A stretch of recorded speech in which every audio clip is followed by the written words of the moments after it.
بسم اللہ الرحمن الرحیم۔ صدقہ فطر کیا ہے؟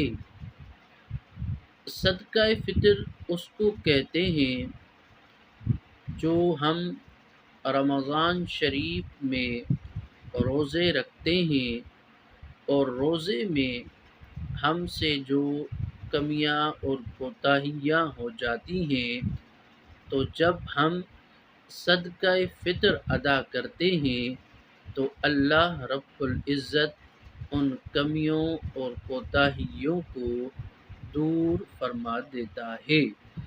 صدقہ فطر دینا واجب ہے۔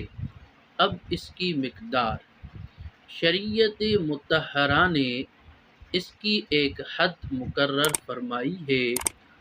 کم سے کم 2 کلو آٹا اور 2 کلو گندم، یا 2 کلو آٹا یا 2 کلو گندم یا اس کی رقم اپنے علاقے کے گندم اور آٹے کے ریٹ کے حساب سے ہر شخص غربا اور مساکین میں تقسیم کرے، تاکہ وہ بھی ہم اور آپ کی طرح عید کی خوشیاں منا سکیں۔